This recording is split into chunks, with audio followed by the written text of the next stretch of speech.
Hello and welcome back to another episode of a cozy Christmas podcast. My name is Art. Merry Christmas, everyone. If plans go well, today is Christmas Eve and tomorrow's the big day. We are on the cusp of wrapping up our 2026 season, and there's just a couple of things I want to do today to help you celebrate. So our Christmas this year has been wildly out of control. We have just not had time to do the things we were hoping to do, and that's okay, because we're making some time to get to do it here before Christmas and after Christmas Day itself. Earlier this month, my family and we participated in a Christmas program through our community theater that we've been a part of. It has started every year doing what they call the Home for the Holidays, and it's kind of a community variety show where you can audition and act, and they'll they put together this program, and you can sing or play an instrument or do an acting piece. And I ended up doing a couple of different things for this.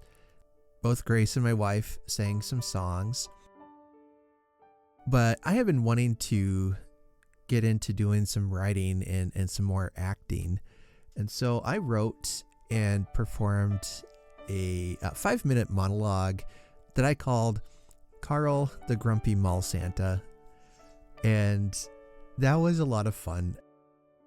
Just to go through that whole process of writing, acting it, getting it edited down so that it's, short and to the point, but it gets a heartfelt Christmas message across. And what that monologue was about was that Carl had decided to become a mall Santa because he thought it would be easy. And it turns out there's a lot of hard things involved, specifically all the children and grouchy parents he runs into during the day. But he has this chance encounter with a young boy who is just full of Christmas spirit in spite of the difficult things in this young boy's life. And Carl comes to realize that he can still have Christmas spirit even when things are a little bit difficult. And that if he hadn't realized that, he could have missed all the fun of Christmas because he was grumpy. And anyway, that was a lot of fun. The audience was laughing at all the jokes, which is so comforting and encouraging to a writer. I've now realized that you hope that they catch the vision you're trying to make, and then to see them respond to it was really just a lot of fun. I did have a little bit of a cold starting, so my voice was a bit harsh or a bit scratchy, but it really worked well for the character because, he's around kids all day. So there was that. And then I also played in a skit. It was meant to be really funny and silly with a lot of opportunities to ad-lib. And it was, it was a really good story all about helping out others, and when we help the least of these, it's weird to say, but I actually played this old lady. So I had an old lady wig on and a nightgown and all that. A long story as to why I got cast as a woman. My wife was going to play the role, but then she got sick and couldn't do it, so they cast me in it because they thought it would be funny, I guess, and it was. Anyway, her name was Gladys, and Gladys is told that, a very wealthy king was going to come and visit her, but then all these homeless people and hurt people keep showing up at her door, and she's getting angry because she's waiting for a king. But then at the end of the program, you realize, or the skit, you realize, she's reminded that when we serve the least of these, like, people in need and people who are hungry, it is as if we are serving the King himself, Jesus. And it had a wonderful message of what Christianity, I think, really should be. even though it was very, very silly.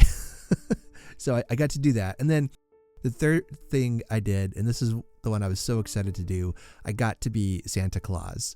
So sometimes between some of the acts, I came out in my Santa suit and delivered some Santa musings where I would either talk a little bit about Christmas or read a couple of letters I got from kids, and they're meant to be silly, and different things like that, and just kind of entertain the crowd until the next group was ready to go.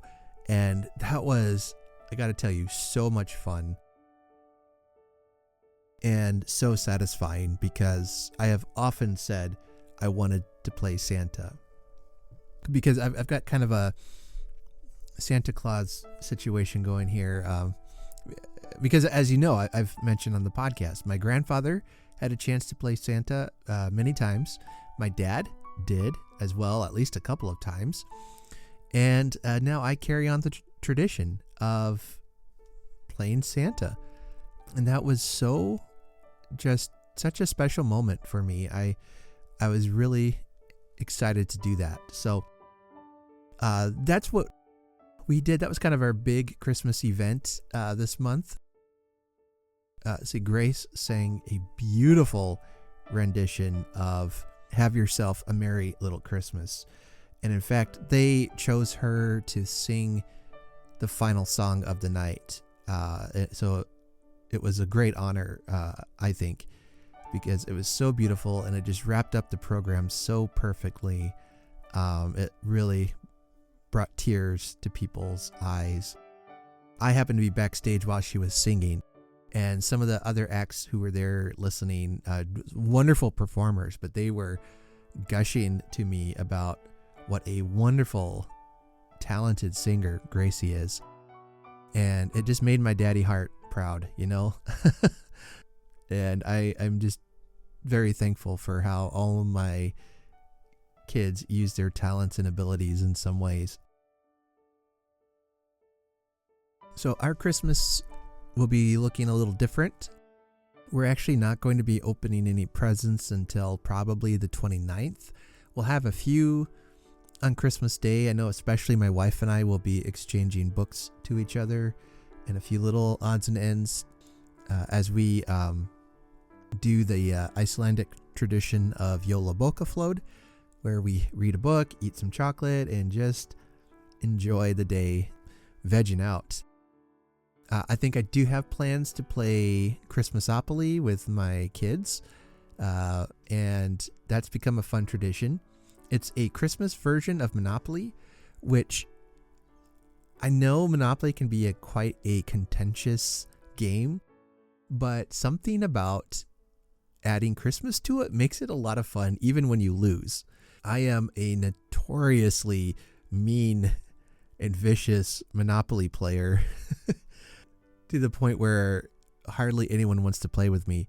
That doesn't mean I always win, mind you, but I just turn into this monster, I guess, when I play. At least that's what my wife says. Anyway, but something about Christmasopoly, it really is just a lot of fun.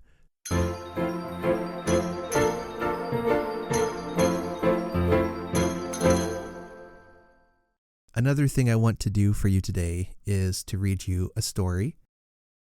And I've been looking around and I haven't really been able to find a story that just, hits right. Some of the things I had planned today or planned for this month just didn't work out, and that's okay. But I have an idea here. I'm going to revisit part of a story I've read in the past. But I'm going to read you just a small selection from A Christmas Carol. Now, I have read A Christmas Carol on the podcast before.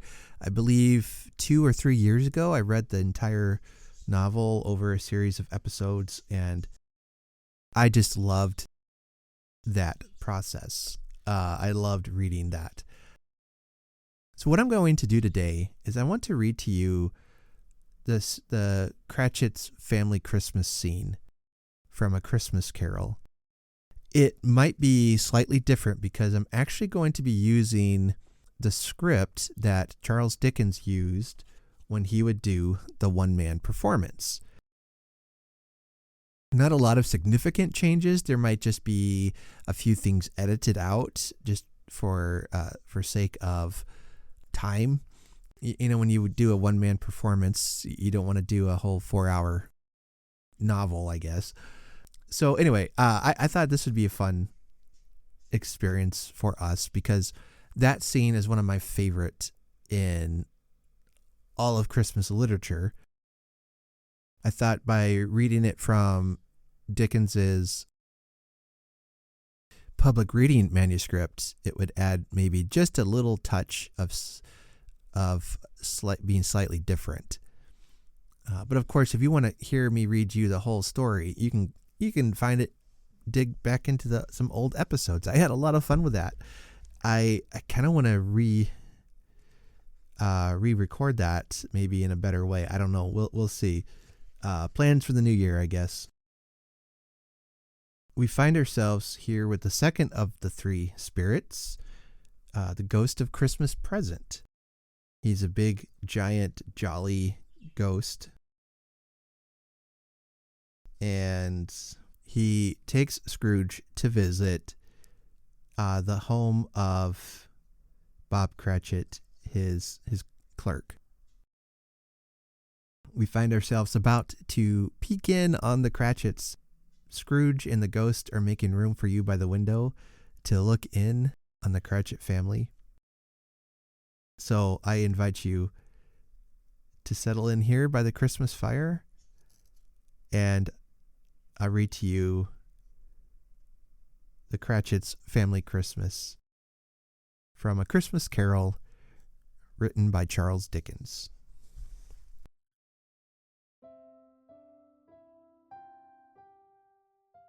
Then up rose Mrs. Cratchit, Cratchit's wife, dressed out but poorly in twice-turned gown, but brave in ribbons, which are cheap and make a goodly show for 6 pence. And she laid the cloth, assisted by Belinda Cratchit, second of her daughters, also brave in ribbons, while Master Peter Cratchit plunged a fork into the saucepan of potatoes, and getting the corners of his monstrous shirt collar, Bob's private property, conferred upon his son and heir in honor of the day, into his mouth, rejoiced to find himself so gallantly attired, and yearned to show his linen in the fashionable parks. And now 2 smaller Cratchits, boy and girl, came tearing in, screaming that outside the baker's they had smelt the goose and known it for their own. And basking in luxurious thoughts of sage and onion, these young Cratchits danced about the table and exalted Master Peter Cratchit to the skies, while he, not proud although his collars nearly choked him, blew the fire until the slow potatoes bubbling up knocked loudly at the saucepan lid to be let out and peeled. "What has ever got your precious father, then?" said Mrs. Cratchit, "and your brother Tiny Tim, and Martha weren't as late last Christmas Day by half an hour." "Here's Martha, mother," said a girl, appearing as she spoke. "Here's Martha, mother," cried the 2 young Cratchits. "Hurrah! There's such a goose, Martha." "Why, bless your heart alive, my dear, how late you are," said Mrs. Cratchit, kissing her a dozen times, and taking off her shawl and bonnet for her. "We'd a deal of work to finish up last night," replied the girl, "and had to clear away this morning, mother." "Well, never mind so long as you are come," said Mrs. Cratchit. "Sit ye down before the fire, my dear, and have a warm. Lord bless ye." "No, no, there's father coming," cried the 2 young Cratchits, who were everywhere at once. "Hide, Martha, hide." So Martha hid herself, and in came little Bob, the father, with at least 3 feet of comforter, exclusive of the fringe, hanging down before him, and his threadbare clothes darned up and brushed to look seasonable, and Tiny Tim upon his shoulder. Alas for Tiny Tim, he bore a little crutch, and had his limbs supported by an iron frame. "Why, where's our Martha?" cried Bob Cratchit, looking round. "Not coming," said Mrs. Cratchit. "Not coming?" said Bob, with a sudden declension in his high spirits, for he had been Tim's blood horse all the way from church, and had come home rampant. not coming upon Christmas Day?" Martha didn't like to see him disappointed, if it were only in joke, so she came out prematurely from behind the closet door and ran into his arms, while the two young Cratchits hustled Tiny Tim and bore him off into the wash-house, that he might hear the pudding singing in the copper. "And how did little Tim behave?" asked Mrs. Cratchit, when she had rallied Bob on his credulity, and Bob had hugged his daughter to his heart's content. "Oh, as good as gold," said Bob, "and better. Somehow he gets thoughtful, sitting by himself so much, and thinks the strangest things you've ever heard. He told me, coming home, that he hoped the people saw him in the church, because he was a cripple, and it might be pleasant to them to remember upon Christmas Day who made lame beggars walk, and blind men see." Bob's voice was tremulous when he told them this, and trembled more when he said that Tiny Tim was growing strong and hearty. His active little crutch was heard upon the floor, and back came Tiny Tim before another word was spoken, escorted by his brother and sister to the stool beside the fire. And while Bob, turning up his cuffs, as if, poor fellow, they were capable of being made more shabby, compounded some hot mixture in a jug with gin and lemons, and stirred it round and put it on the hob to simmer, Master Peter and the two ubiquitous young Cratchits went to fetch the goose, with which they soon returned in high procession. Mrs. Cratchit made the gravy, ready beforehand in a little saucepan, hissing hot. Master Peter mashed the potatoes with incredible vigor. Miss Belinda sweetened up the applesauce. Martha dusted the hot plates. Bob took Tiny Tim beside him in a tiny corner at the table. The two young Cratchits set chairs for everybody, not forgetting themselves, and mounting guard upon their posts, crammed spoons into their mouths, lest they should shriek for goose before their turn came to be helped. At last the dishes were set on, and grace was said. It was succeeded by a breathless pause, as Mrs. Cratchit, looking slowly all along the carving knife, prepared to plunge it into the breast. But when she did, and when the long-expected gush of stuffing issued forth, one murmur of delight arose all around the board. And even Tiny Tim, excited by the two young Cratchits, beat on the table with the handle of his knife and feebly cried, "Hurrah!" There never was such a goose. Bob said he didn't believe there ever was such a goose cook. Its tenderness and flavor, size and cheapness were the themes of universal admiration. Eked out by the applesauce and mashed potatoes, it was a sufficient dinner for the whole family. Indeed, as Mrs. Cratchit said with great delight, surveying one small atom of a bone upon the dish, they hadn't ate it all at last. Yet everyone had had enough, and the youngest Cratchits in particular were steeped in sage and onion to the eyebrows. But now, the plates being changed by Miss Belinda, Mrs. Cratchit left the room alone, too nervous to bear witnesses, to take the pudding up and bring it in. Suppose it should not be done enough? Suppose it should break in turning out? Suppose somebody should have got over the wall of the backyard and stolen it, while they were merry with the goose? A supposition at which the two young Cratchits became livid. All sorts of horrors were supposed. Hallo! A great deal of steam. The pudding was out of the copper. A smell like a washing day. That was the cloth. A smell like an eating house and a pastry cook's next door to each other, with a laundress's next door to that. That was the pudding. In half a minute, Mrs. Cratchit entered, flushed but smiling proudly, with the pudding, like a speckled cannonball, so hard and firm, blazing in half a quarter of ignited brandy, and bedight with Christmas holly stuck into the top. Oh, a wonderful pudding! Bob Cratchit said, and calmly too, that he regarded it as the greatest success achieved by Mrs. Cratchit since their marriage. Mrs. Cratchit said that now the weight was off her mind, she would confess she had her doubts about the quantity of flour. Everybody had something to say about it, but nobody said or thought it was at all a small pudding for a large family. Any Cratchit would have blushed to hint at such a thing. At last the dinner was all done, the cloth was cleared, the hearth swept, and the fire made up. The compound in the jug being tasted and considered perfect, apples and oranges were put upon the table, and a shovelful of chestnuts on the fire.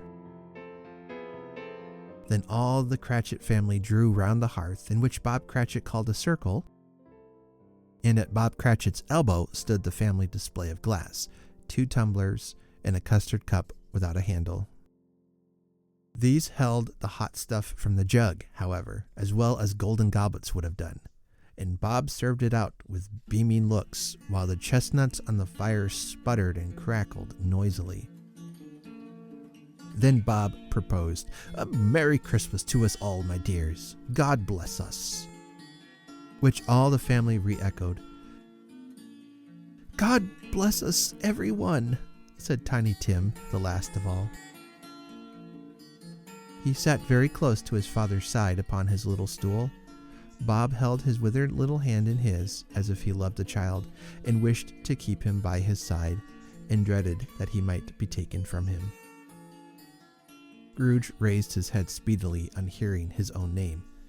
"Mr. Scrooge," said Bob, "I'll give you Mr. Scrooge, the founder of the feast." "The founder of the feast, indeed," cried Mrs. Cratchit, reddening. "I wish I had him here. I'd give him a piece of my mind to feast upon, and I hope he'd have a good appetite for it."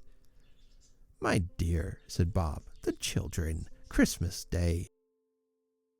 "It should be Christmas Day, I am sure," said she, "on which one drinks the health of such an odious, stingy, hard, unfeeling man as Mr. Scrooge.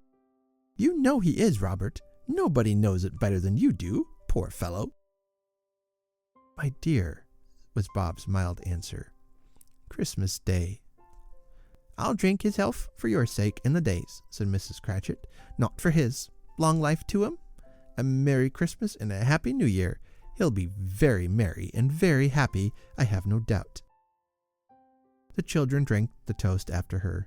It was the first of their proceedings which had no heartiness in it. Tiny Tim drank it last of all, but he didn't care 2 pence for it. Scrooge was the ogre of the family. The mention of his name cast a dark shadow on the party, which was not dispelled for full 5 minutes. After it had passed away, they were 10 times merrier than before, from the mere relief of Scrooge the baleful being done with. Bob Cratchit told them how he had a situation in his eye for Master Peter, which would bring in, if obtained, a full 5 and 6 pence weekly. The 2 young Cratchits laughed tremendously at the idea of Peter's being a man of business, and Peter himself looked thoughtfully at the fire from between his collars, as if he were deliberating what particular investments he should favor when he came into the receipt of that bewildering income. Martha, who was a poor apprentice at a milliner's, then told them what kind of work she had to do, and how many hours she worked at a stretch, how she meant to lie abed tomorrow morning for a good long rest, tomorrow being a holiday she passed at home, and how she had seen a countess and a lord some days before, and how the lord was much about as tall as Peter. At which Peter pulled up his collar so high that you couldn't have seen his head if you had been there. All this time the chestnuts in the jug went round, and by they had a song about a lost child traveling in the snow from Tiny Tim, who had a plaintive little voice and sang it very well indeed. There was nothing of high mark in this. They were not a handsome family. They were not well dressed. Their shoes were far from being waterproof. Their clothes were scanty, and Peter might have known, and very likely did, the inside of a pawnbroker's. But they were happy, grateful, pleased with one another, and contented with the time. And when they faded, and looked happier yet in the bright sprinklings of the Spirit's torch at parting, Scrooge had his eye upon them, and especially on Tiny Tim, until the last.